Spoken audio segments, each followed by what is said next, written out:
तो देखो भाई, प्रॉब्लम्स की हम लोग बात कर रहे थे। तो देखो, पहली चीज़ तो हमने कहा था पहला हम देखते हैं कि बेसिक फैसिलिटीज़ जो है हमारे पास, है ना,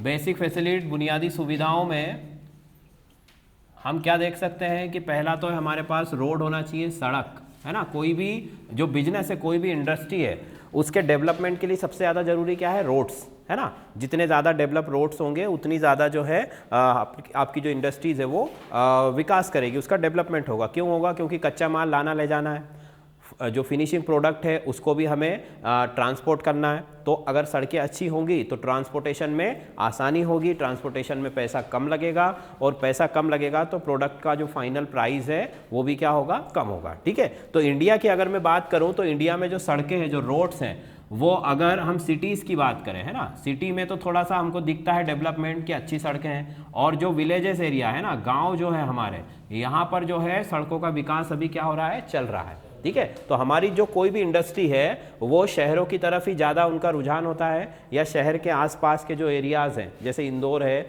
इंदौर के 15-20 किलोमीटर के आसपास का जो भी एरिया है, हम देखते हैं ना कि सारे कॉलेजेस भी हमारे सारे बाहर बने हुए हैं, है ना। जितने भी प्राइवेट कॉलेजेस है, जो इंडस्ट्रीज़ हैं वो भी लगभग सारी क्या है? बाहर बनी हुई है। कुछ जो पहले से डेवलप हो चुकी है वही सिटी के अंदर है, बाकी तो सब सिटी के बाहर ही है, पर सिटी के आसपास है। इसी वजह से उनको जैसे हाईवे का यूज़ कर पा रहे हैं वो, है ना, सड़कों का यूज़ कर पा रहे हैं। पर गांव में ऐसी प्रॉब्लम आती है कि गांव में सड़कें डेवलप नहीं होंगी तो साथ में वहां पर जो इंडस्ट्री को लगाना जो है थोड़ा खर्चीला हो जाएगा। भाई गाड़ियों का मेंटेनेंस ज़्यादा आएगा, अगर रोड खराब होगी तो मेंटेनेंस ज़्यादा आएगा, तो फाइनल प्राइस जो है, देखो सब कुछ चीज़ें किसको ध्यान में रख के हम कर रहे हैं कि कीमत जो बाजार में हमारा उत्पाद जा रहा है प्रोसेसिंग के बाद, उसकी कीमत जितनी कम होगी उतना ही ज़्यादा वो सेल होगा, और सेल ज़्यादा होगा तो जो इंडस्ट्री है वो अच्छे से ग्रो कर पाएगी। ठीक है। चलो, तो पहली चीज़ तो हो गई बेसिक फैसिलिटीज़, तो ये अच्छी होना चाहिए, नहीं तो फिर इसमें सुविधाएं जो है आपकी प्रॉब्लम आना शुरू हो जाएंगी। ठीक। दूसरा जो प्रॉब्लम आता है हमारा वो होता है लिमिटेड फार्मिंग होती है हमारे यहाँ पर, है ना, मतलब कि सीमांत कृषक जिसको कहते हैं, या सीमित कृषि होती है।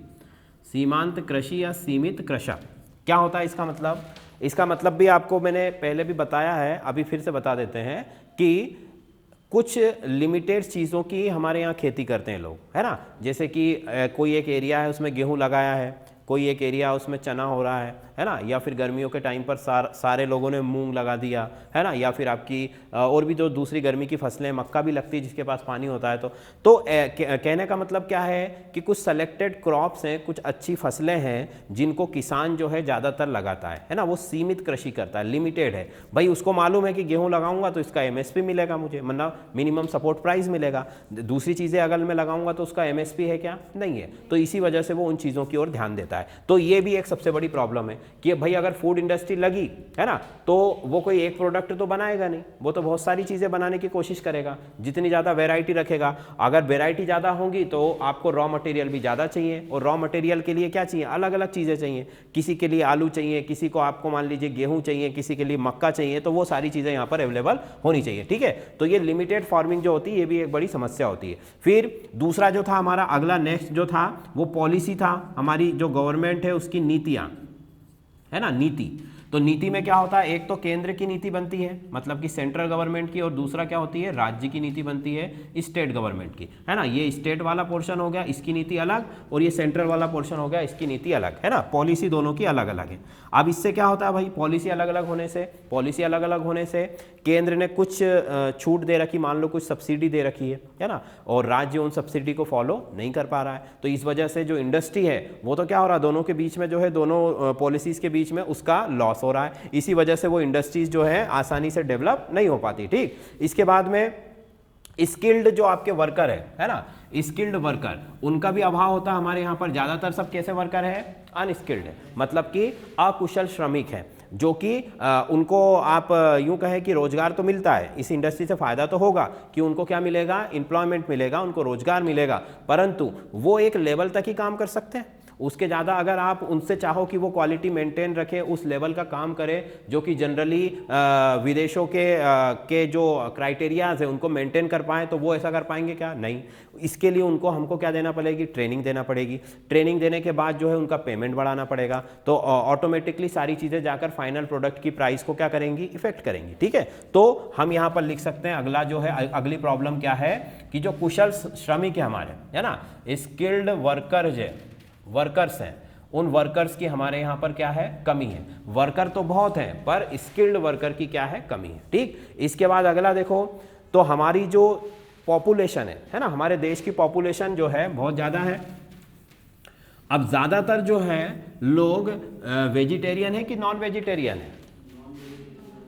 अब तो नॉन वेजिटेरियन हो गया, परसेंटेज अगर आप देखोगे तो लगभग जो है 59-58% जो पॉपुलेशन है वो कैसी हो गई है? नॉन वेजिटेरियन हो चुकी है। नॉन वेजिटेरियन का मतलब ऐसा नहीं है कि वो 12 महीने 24 घंटे यही सब चीज़ें खा रहे हैं, है ना, कभी कभार कोई खाता है ना। तो कहने का मतलब कि कंजप्शन है पर उतना नहीं है, विदेशों जितना नहीं है ना। और हमारे यहाँ पर अगर आप ओवरऑल देखोगे तो ज़्यादातर लोग क्या खाते हैं? वेजिटेरियन ही है। भाई जो नॉन वेजिटेरियन है वो भी वीक में 1 दिन 2 दिन या अंडे वगैरह खाते हैं। ऐसा तो है ही नहीं कि विदेशों जैसा काम हो रहा है, दोनों टाइम सुबह शाम वही सब चीज़ें चल रही है, ऐसा नहीं होता है ना। तो यहाँ पर ज़्यादातर पॉपुलेशन कौन सी है? वेजिटेरियन, है ना। और वेजिटेरियन में क्या सबसे बड़ी दिक्कत होती है? शाकाहारी जो आपका जनता है पूरी, वो क्या कर रही है? वो तो हमेशा फ्रेश फूड मांगेगी। क्या मांगेगी? फ्रेश फूड, मतलब कि आपका ताज़ा खाना चाहिए, उनको सब्जियाँ ताज़ी चाहिए, है ना। उनको गेहूं की जो रोटी अगर वो बनाएंगे तो वो कोई बाजार से पैक्ड वाली रोटी तो लाएंगे नहीं। अब विदेशों में तो होता है कि जो मक्के की रोटी है या फिर आपकी गेहूं की रोटी है, उनके पैकेट मिलते बनी बनाई रोटी, है ना। तो वो तो सारे लोग ज़्यादातर उसी में, उनकी जो लाइफ स्टाइल है वो उसी तरीके की, वो घर पर ज़्यादा खाना बनाते नहीं है ना। ज़्यादातर वो क्या खाते हैं? पैक्ड फूड ही खाते हैं। तो वहाँ की जो फूड प्रोसेसिंग इंडस्ट्री है उनको तो अच्छा डेवलपमेंट मिलता है क्योंकि सारी चीज़ें उनकी सेल हो जाती हैं। हमारे यहाँ पर क्या हम ऐसी रोटी या ऐसी सब्जी खरीद के खाएंगे? क्या नहीं खाएंगे। हम अगर खाएंगे भी बाहर का खाना तो भी किसी रेस्टोरेंट में या किसी होटल में जाकर ही खाएंगे। पैक्ड फूड लेंगे क्या? नहीं लेंगे। तो पॉपुलेशन जो है उसके शाकाहारी वेजिटेरियन होने की वजह से भी हमारी जो फूड प्रोसेसिंग इंडस्ट्री है उसको क्या होता है? डेवलप होने में प्रॉब्लम होती है।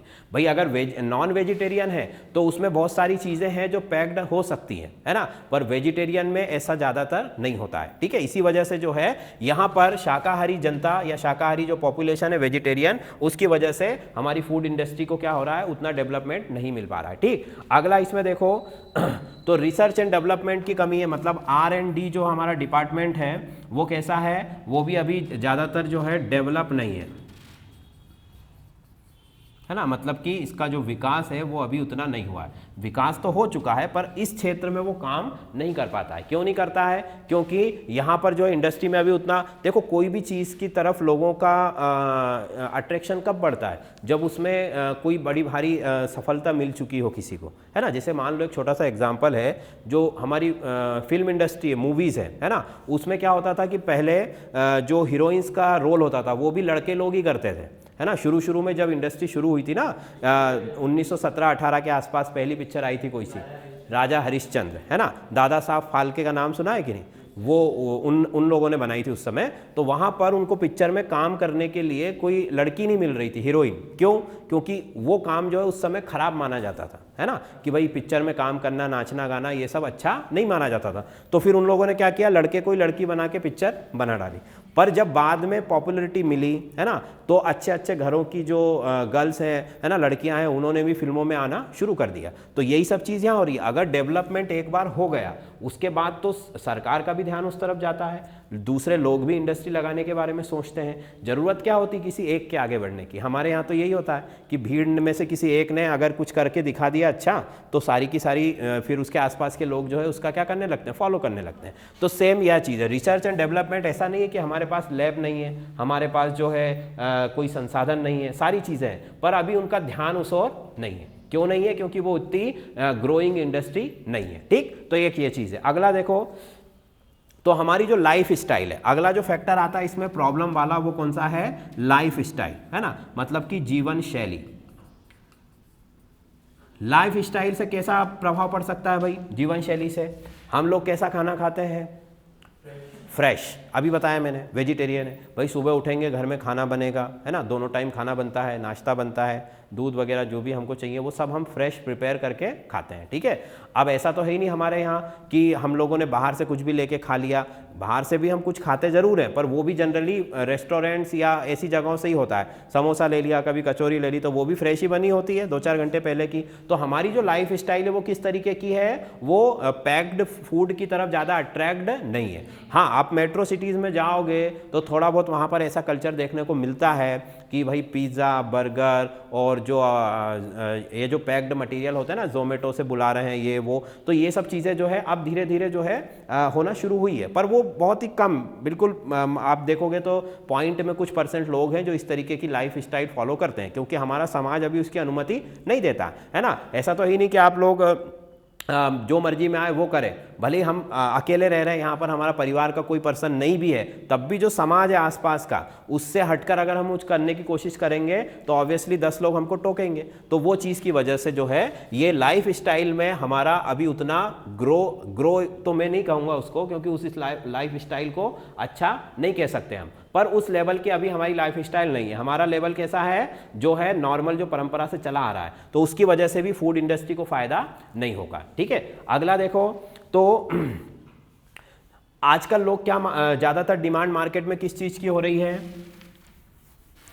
किस चीज़ की हो रही है भाई, ऑर्गेनिक सब्सटेंस की। किसकी हो रही है, ऑर्गेनिक जो प्रोडक्ट है ना, ऑर्गेनिक प्रोडक्ट मतलब जैविक उत्पाद, जैविक उत्पाद, है ना। जैविक उत्पाद का मतलब क्या, ऐसी फसलें, ऐसी सब्जियां, ऐसे प्रोडक्ट जिनमें केमिकल्स का यूज़ ना किया गया हो, है ना। आजकल हम देख रहे हैं कि खेती में भी आप कोई भी चीज़ लगाओगे तो उसमें क्या करना पड़ता है, हमको बहुत सारे केमिकल यूज़ करना पड़ता है ना, पेस्टिसाइड यूज़ करना पड़ता है, फिर फर्टिलाइज़र डालने पड़ते हैं, वो भी सब क्या है, केमिकल ही है।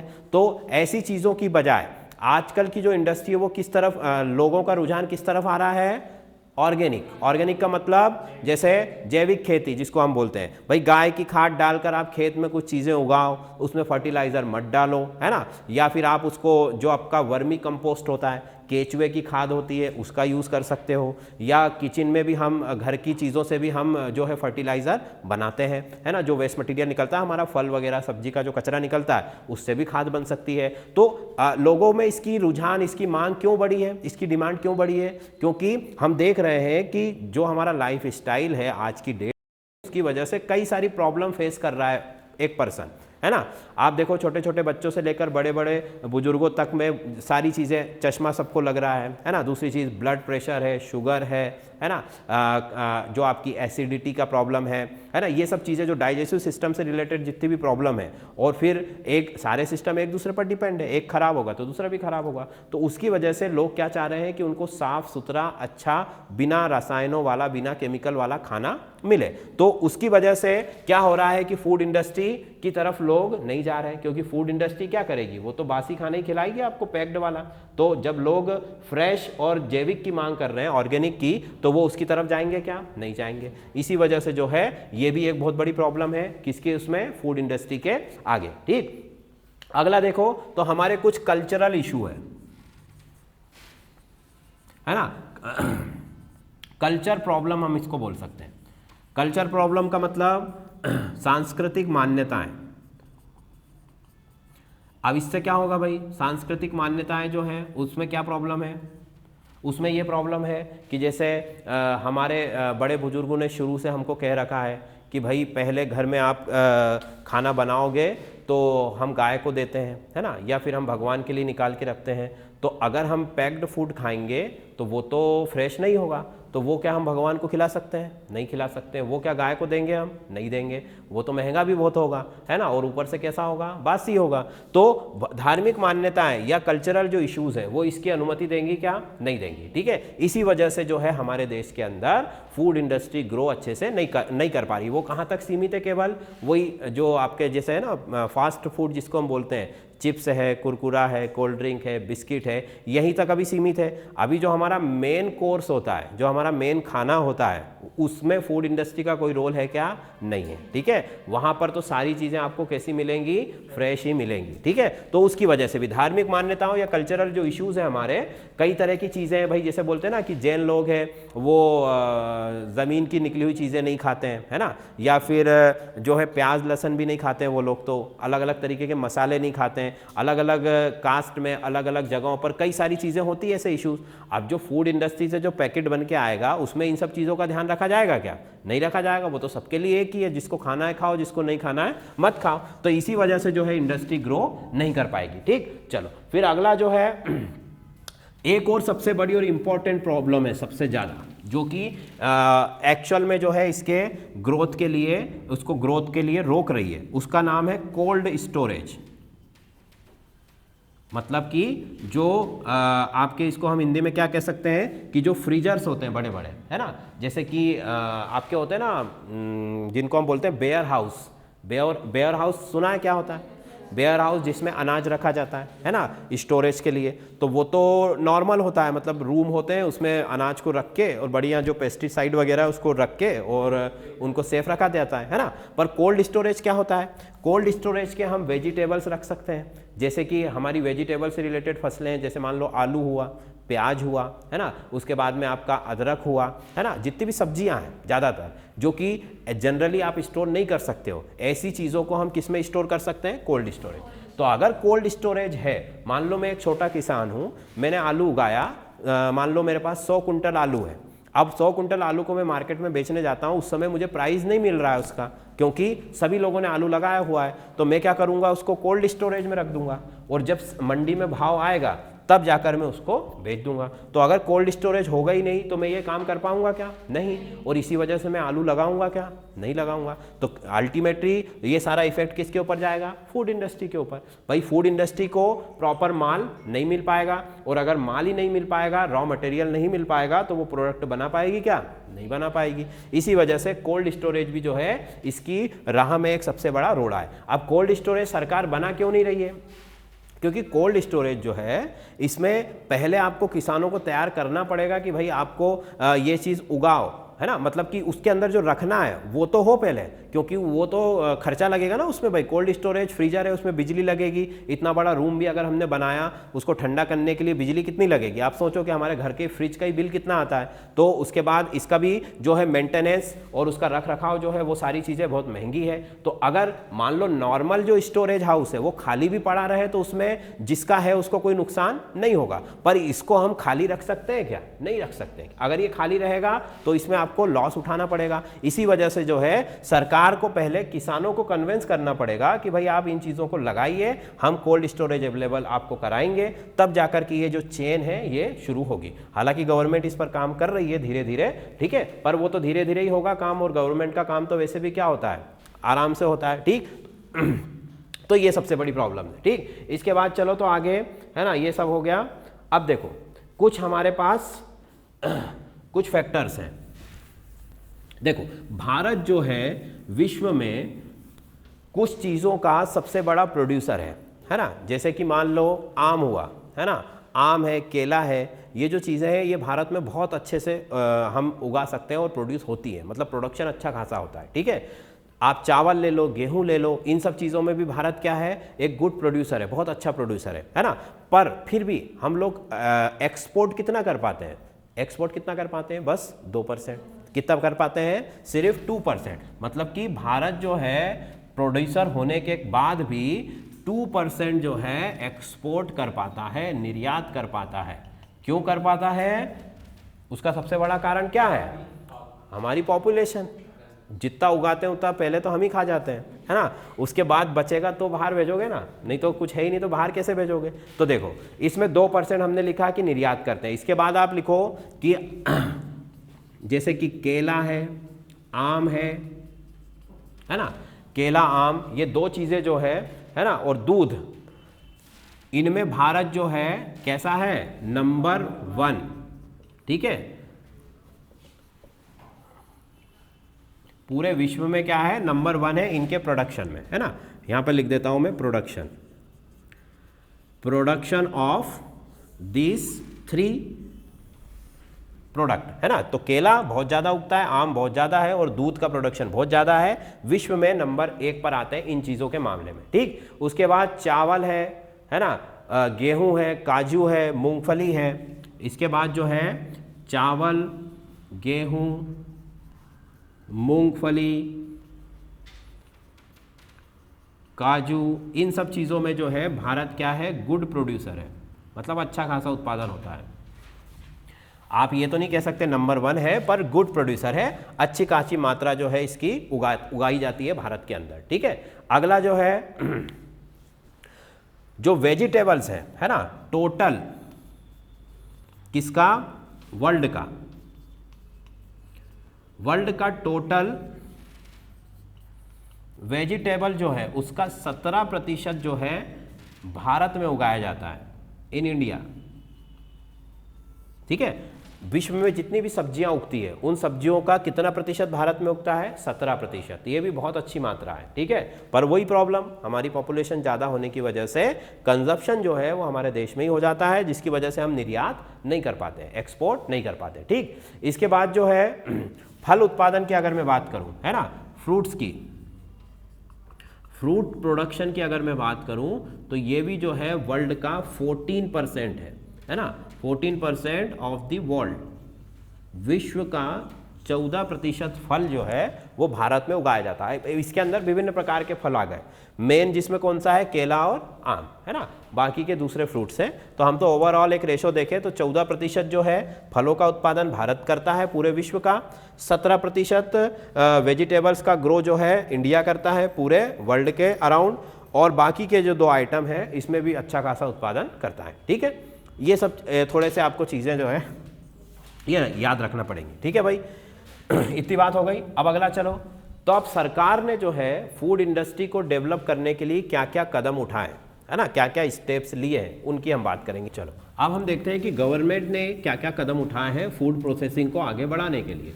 तो पहला जो स्टेप गवर्नमेंट ने उठाया है वो क्या किया है उन्होंने, कि फूड प्रोसेसिंग जो यूनिट्स है हमारी, है ना, फूड प्रोसेसिंग यूनिट जो है, फूड प्रोसेसिंग जो आपकी यूनिट्स है उनको क्या किया है, उनको इंक्लूड कर दिया है, इंक्लूड इन एग्रीकल्चर, ठीक है, मतलब कि कृषि में शामिल कर दिया है, कृषि में शामिल कर दिया है।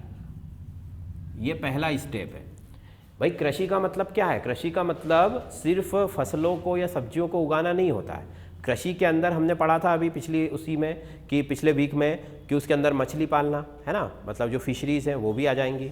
आपका हॉर्टिकल्चर मतलब कि जो बी प्रोडक्शन है वो आ जाएगा उसमें, ठीक। उसके अंदर आपका जो है मधुमक्खी पालन, वही तो बोला मैंने, हॉर्टिकल्चर, है ना, मधुमक्खी पालन हो गया, मछली पालन हो गया, मुर्गी पालन हो गया, पशु पालन हो गया, है ना, एनिमल हस्बेंड्री, पोल्ट्री फार्मिंग, और साथ ही में उसमें क्या ऐड कर दिया है, फूड प्रोसेसिंग। तो ये भी कृषि में ऐड है।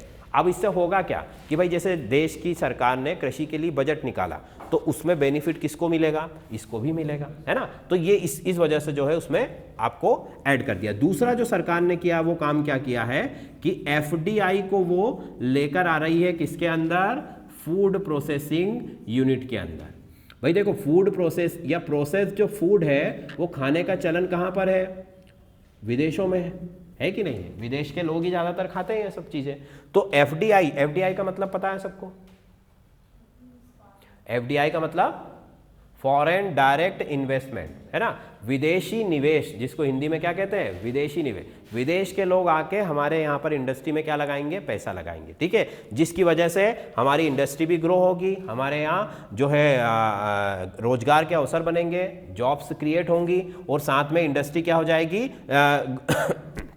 इंडस्ट्री जो है सरकार को कुछ एक्स्ट्रा पैसा अपनी तरफ से नहीं लगाना पड़ रहा है। जैसे कि देखो सरकार क्या करती है, टोल प्लाजा देखे हैं आपने, टोल प्लाजा में क्या करती है सरकार कि किसी बड़े कॉन्ट्रैक्टर को कॉन्ट्रैक्ट दे दिया कि भाई तुझे 10 किलोमीटर की रोड बनानी है ना, वो बना देगा रोड अपने पैसे से, सरकार कुछ नहीं कर रही उसमें।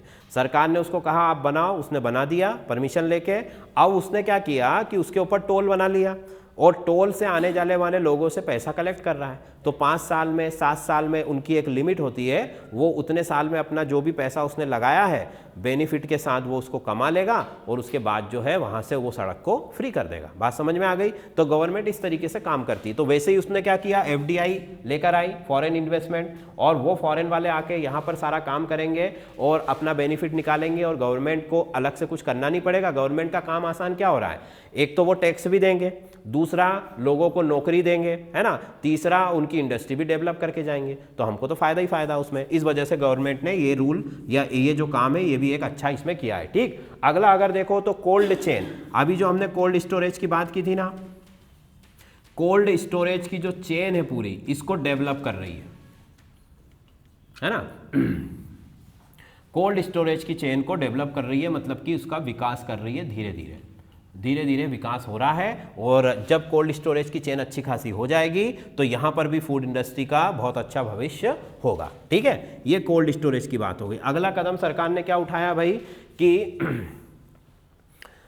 जो लिमिटेड फार्मिंग अभी बताई थी, है ना, उससे लोगों को मतलब कि एक अवेयरनेस लाने की कोशिश कर रही है ना। फार्मर्स जो है हमारे, जो कृषि का काम करते हैं, खेती का काम करते हैं, उन लोगों को समझा रही है। उन लोगों को कृषि विशेषज्ञ जो होते हैं, एक्सपर्ट्स जो होते हैं, उनके द्वारा उनको जो है समझाया जा रहा है कि भाई आप इस तरीके से खेती करो, इस फसल की खेती लगाओ। जैसे कि आपको दिल्ली के किसान का एग्जाम्पल है, नहीं हरियाणा के किसान का एग्जाम्पल है। उसने क्या किया कि उसने अभी मोदी जी ने अपने भाषण में बताया था कल लोकसभा में, अगर आपने सुना हो तो, उसने क्या किया कि दिल्ली के जो 5 स्टार होटल्स हैं उनमें जो भी सब्जियां लगती है ना, अलग अलग टाइप की विदेशी, जैसे कि मान लो अपने को तो नाम भी नहीं पता उनके, है ना, वो स्ट्रॉबेरीज वगैरह होती है ना, या फिर आपका जो कीवी होती है, ऐसे फ्रूट या ऐसी जो वेजिटेबल्स हैं जो विदेशों में उगती है ना। और 5 स्टार होटल वाले जो हैं, वहाँ के जो गेस्ट हैं, वो तो सब इसी तरीके की चीज़ें जो है उनको ज़्यादा पसंद होती है। भाई लोग इतना पैसा खर्च करने वहाँ आलू की सब्जी तो खाएगा नहीं।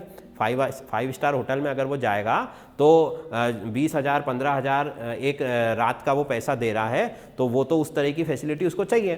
तो वो एक ट्रेंड बन गया। तो वो उसने क्या किया कि 5 स्टार होटल वालों से कांटेक्ट किया, है ना, और उनको कहा कि भाई आपको जो भी सब्जियां लग रही है मैं आपको उगा के दूंगा, है ना। तो वो एक तरीके की क्या हो गई, कॉन्ट्रैक्ट फार्मिंग हो गई। तो उसने वहाँ से उनसे ऑर्डर लिया, अपने खेत में उगाया और वहाँ से उसने शुरू कर दिया। तो उसने अपनी जो लिमिटेड फार्मिंग थी उसको छोड़ा, जिसकी वजह से उसको क्या हुआ, फायदा हुआ। तो गवर्नमेंट क्या कर रही है, लिमिटेड फार्मिंग को लोगों को समझा रही है कि आप इससे आगे बढ़कर कुछ नया काम करो और नई नई चीज़ें उगाओ, जिससे आपको फायदा होगा। ठीक, अगला देखो तो गवर्नमेंट ने क्या किया है, जो टैक्स हैं आपके, है ना, टैक्स में जो है रिलीफ दिया है, छूट दी है, जिसकी वजह से इंडस्ट्री को ग्रो होने में आसानी हो। भाई अगर गवर्नमेंट टैक्स ज़्यादा लगाएगी, ज़्यादा कर लेगी उनसे, तो क्या होगा, इंडस्ट्री वाले लगाएंगे क्या, नहीं लगाएंगे। एक बार इंडस्ट्री डेवलप हो गई उसके बाद तो फिर आप टैक्स बढ़ा भी सकते हो, पर शुरू में तो क्या करना पड़ेगा, टैक्स थोड़ा कम ही लेना पड़ेगा या उसमें छूट देना पड़ेगी कि लो ही मत आप। जैसे कि जो हमारे होते हैं ना, जैसे कि हमारा जो ये जो प्रवचन वाले जो हमारे बाबा लोग होते हैं, इनके ऊपर कोई टैक्स नहीं लगता है ना। ये जितना भी कितना कमा ही रहे हैं वो तो जो दान आता है या जो भी आता है उसके ऊपर टैक्स नहीं लगता है, क्योंकि वो गवर्नमेंट उसके ऊपर छूट देती है। तो उसी तरीके से इंडस्ट्री के ऊपर भी वो क्या कर रही है, छूट दे रही है। और छूट अगर देगी तो ऑब्वियसली लोग इसकी तरफ क्या होंगे, अट्रैक्ट होंगे। ठीक, इसके बाद और क्या किया है कि हमारी गवर्नमेंट ने जो है जो लेडीज हमारे वर्कर होते हैं, है ना, जो महिलाएं होती है, उनके ट्रेनिंग सेंटर बनाए। क्या बनाए हैं, प्रशिक्षण केंद्र। प्रशिक्षण केंद्र मतलब कि ट्रेनिंग सेंटर।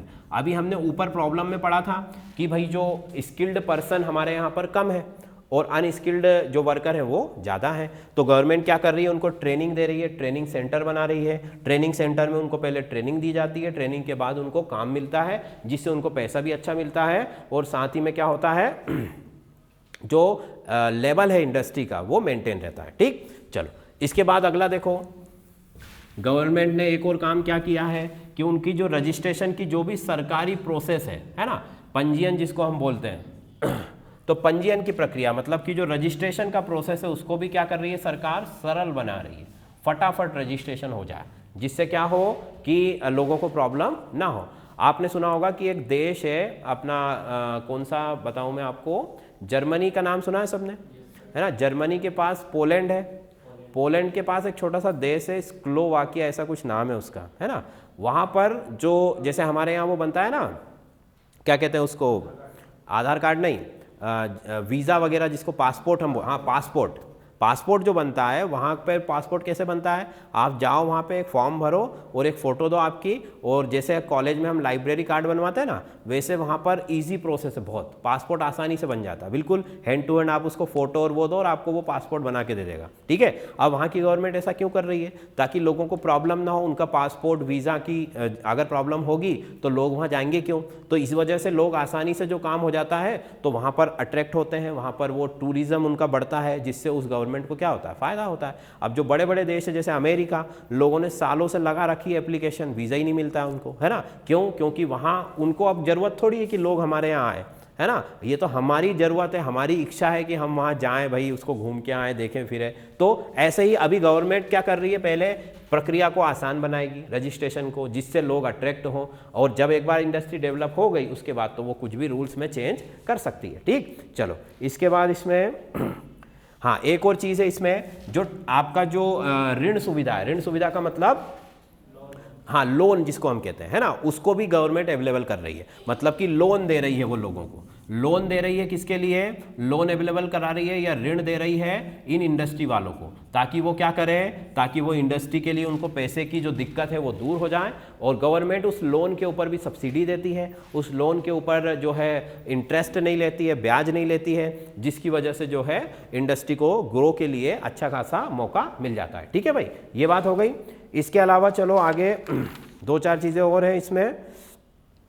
चलो गवर्नमेंट ने एक काम और किया है कि 2016 से लेकर 2020 में एक संपदा योजना बनाई है। कौन सी योजना बनाई है, संपदा योजना, 2016 और 2020, है ना, 16 से 20 तक के लिए संपदा योजना। संपदा योजना में क्या होता है, संपदा योजना भी इसी के जैसी है, लोन की प्रक्रिया जैसी है।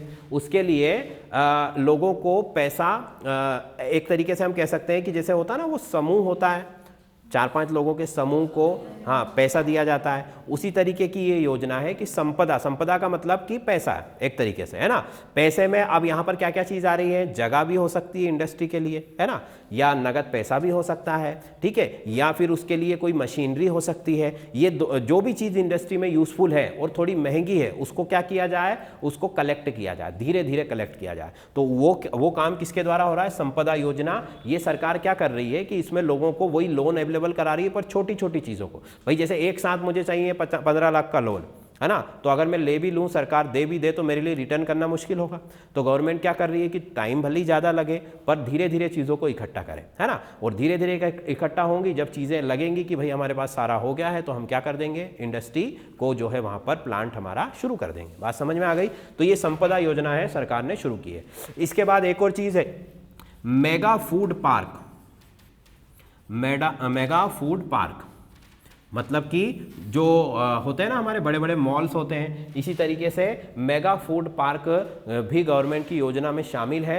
और मेट्रो जो सिटीज़ है, जैसे कि मान लो हमारे यहाँ 56 दुकान है, 56 दुकान पे सब खाने पीने की चीज़ें मिलती हैं, तो उसी को आप बहुत बड़े लेवल पर लेकर जाओ, है ना, उसी को हम क्या कह देंगे, मेगा फूड पार्क। चलो, तो मेगा फूड पार्क ये सब चीज़ हो गई। अब इसके बाद हम बात करते हैं कि फूड इंडस्ट्री से बेनिफिट क्या क्या हुआ। वो तो खैर आप लिख ही सकते हो मन से, फिर भी मैं एक बार आपको बता देता हूँ। तो फूड इंडस्ट्री से बेनिफिट क्या क्या हो सकता है भाई, सबसे पहली चीज़ बताओ जल्दी से ज़रा। सबसे ज़्यादा बेनिफिट किसको होगा, किसान को, है ना, उसकी इनकम क्या हो जाएगी, बढ़ जाएगी। तो एडवांटेज की अगर मैं बात करूँ, एडवांटेज है ना, मतलब कि लाभ। तो पहला लाभ इस इंडस्ट्री से, इस व्यापार से क्या होगा कि इनकम जो है हमारे किसकी, किसान की, है ना, फार्मर की, वो क्या हो जाएगी, इंक्रीज हो जाएगी। किसान की जो आय है वो बढ़ जाएगी, किसान की आय बढ़ेगी। ठीक है भाई, बढ़ गई। दूसरा क्या हो सकता है, किसान की आय बढ़ गई, उसके बाद क्या होगा, हाँ एक्सपोर्ट भी बढ़ेगा। सबसे बाद अगर सीरियल से चले तो किसान की आय बढ़ी, अगर वो इंडस्ट्री बढ़ी तो रोजगार मिलेगा, है ना। दूसरी चीज़ क्या हो सकती है, एम्प्लॉयमेंट मिलेगा लोगों को, रोजगार या फिर हम कह सकते हैं कि जॉब्स क्रिएट होंगी, है ना, जॉब्स क्रिएट होंगी, रोजगार मिलेगा। अगला हम लिख सकते हैं एक्सपोर्ट का, लिख सकते हैं कि चीज़ें अगर हमारे यहाँ ज़्यादा होंगी तो हम क्या कर पाएंगे, एक्सपोर्ट कर पाएंगे, निर्यात कर पाएंगे। और निर्यात से हमको क्या फ़ायदा होता है, हाँ, विदेशी जो करेंसी है, फॉरेन करेंसी है, वो ज़्यादा होगी, और अगर वो ज़्यादा हमारे पास होंगी तो हमारा जो रुपया है उसकी वैल्यू क्या होगी, बढ़ेगी। ठीक है, इंटरनेशनल मार्केट में। ठीक, अगला देखो, तो अब जब किसान इस तरीके की फार्मिंग करेगा, कैसी फार्मिंग करेगा, अलग अलग चीज़ों को उगाएगा, अलग अलग सीजन में, वो किसी एक फसल पर डिपेंड नहीं है, तो उससे क्या होगा कि जो सॉइल है हमारी, जो मृदा है, उसकी फर्टिलिटी क्या होगी, बढ़ेगी, है ना। तो अगला पॉइंट हम क्या लिख सकते हैं कि फर्टिलिटी ऑफ सॉइल, मृदा की जो उर्वरकता है वो क्या हो जाएगी, बढ़ जाएगी। कैसे बढ़ जाएगी भाई, क्योंकि वहां पर एक साइकिल चल रहा है, अब एक ही एक चीजें नहीं लगा रहे हैं हम, है ना, कि गेहूं लगाना शुरू करें तो 50 साल तक गेहूं ही लगा रहे हैं, तो उससे क्या होगा, मिट्टी की जो शक्ति है वो कमजोर होती है। भाई वैरायटी अगर लाओगे, हम भी होता है ना कि हम अगर वैरायटी वाली एक ही एक चीज़ अगर रोज खाएंगे तो पेट खराब होगा कि नहीं होगा, भले वो कितनी भी अच्छी हो। तो खाने का टाइम तो फिक्स होना चाहिए, पर खाने में आप खा क्या रहे हो वो अगर फिक्स ना भी हो तो बहुत अच्छा है। जैसे कि मान लो खाने को चेंज करते रहना चाहिए, ऐसा नहीं कि आप रोज ही एक ही चीज़ खा रहे हो, है ना। तो एक ही चीज़ रोज खाओगे तो क्या होगा, सिस्टम खराब हो जाएगा। बोर तो बाद में हो गए, मतलब बोर तो पहले ही हो जाओगे, पर बाद में दूसरा इफेक्ट क्या पड़ेगा, आपका जो डाइजेस्टिव सिस्टम है वो भी क्या हो जाएगा, वीक हो जाएगा, खराब हो जाएगा। इसी वजह से सॉइल भी वैसा ही है, एक ही एक तरह की फसल उगाओगे तो सॉइल क्या होगी, खराब होगी। ठीक, चलो, तो ये अगला रीजन हो गया, फायदा। अगला देखो, तो एक चीज आती है post harvesting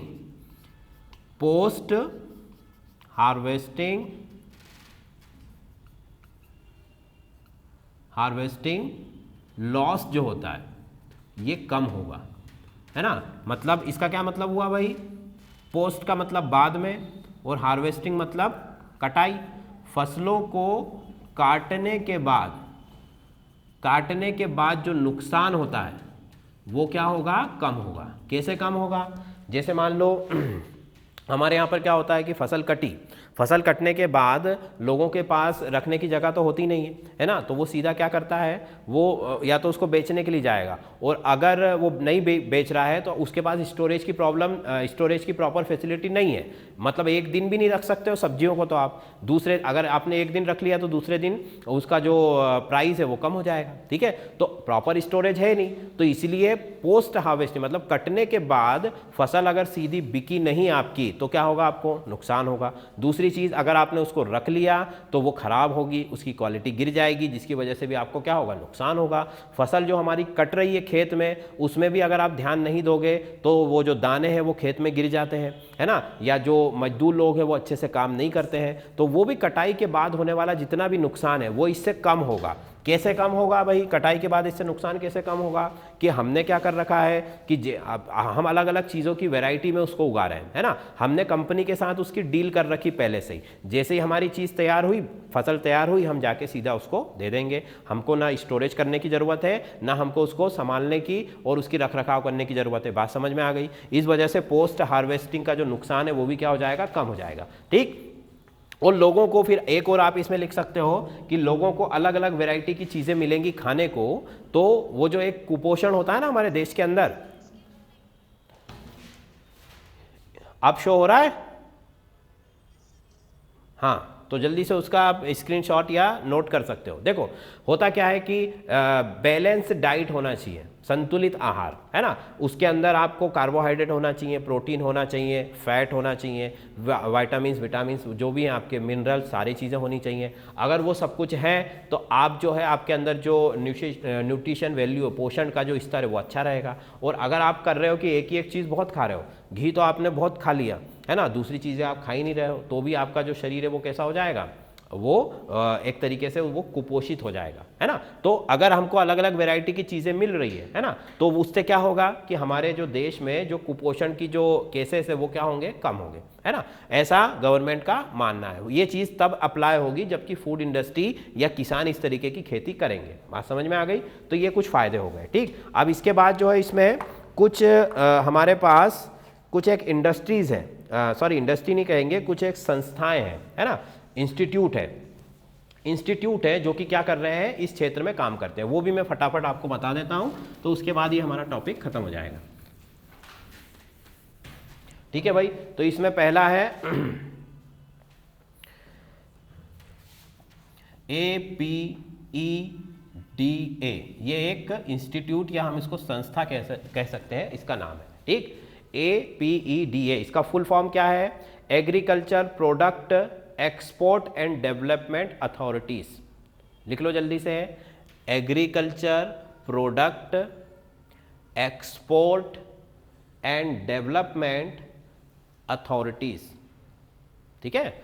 agriculture product export and development authorities, लिख लिया सबने, ठीक है। अब ये क्या करती है? ये फूड प्रोसेसिंग से जुड़ी हुई जितनी भी चीज़ें हैं, है ना, उनकी क्वालिटी से लेकर उनके रूल्स रेगुलेशन सबको जो है देख रेख करती है, उनका जो है एक ओवरव्यू रखती है अपने पास, ठीक। दूसरी जो है संस्था जो है हमारे पास FSSAI है ना, इसको फसाई भी बोला जाता है, ठीक है। FSSAI इसका फुल फॉर्म लिखो, फूड सेफ्टी एंड स्टैंडर्ड,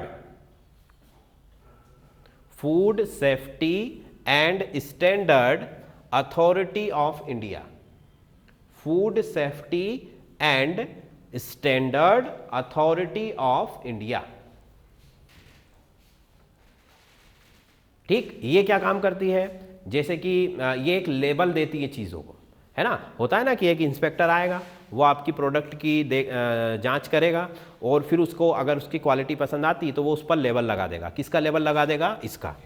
अगर ये लेबल लगा हुआ है मतलब आपकी क्वालिटी क्या है? अच्छी है, आपको मार्केट में उसका अच्छा प्राइस मिलेगा, कंपनी वाले उसको खरीदने में जो है आपको आनाकानी नहीं करेंगे, ठीक है। तो ये एक लेबल देती है, ठीक। इसके बाद अगर मैं आगे चलूँ तो एक और आपकी इसी तरीके की संस्था है, उसका नाम है IIFPT, IIFPT, ठीक। IIFPT इसका नाम लिखो, Indian Institute of Food Product Technology, Indian Institute of Food Product Technology, ठीक। इसके बाद एक और है, ये भी लिख लो, Indian Institute of Food Product Technology, ठीक है। इसके बाद लिखो CIFTR, ये अगली इंस्टीट्यूट है, अगली अथॉरिटी है, इसका नाम क्या है? इसका नाम लिखो, सेंट्रल इंस्टीट्यूट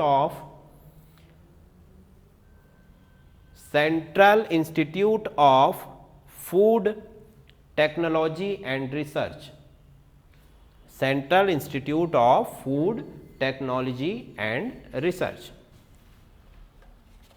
ठीक है भाई। तो ये कुछ इंस्टीट्यूट के नाम भी हमको याद रखना है जो कि इस इंडस्ट्री से रिलेटेड है, ठीक है, इस बारे में वो काम करती है, ठीक भाई। तो ये टॉपिक हमारा क्लियर हो गया।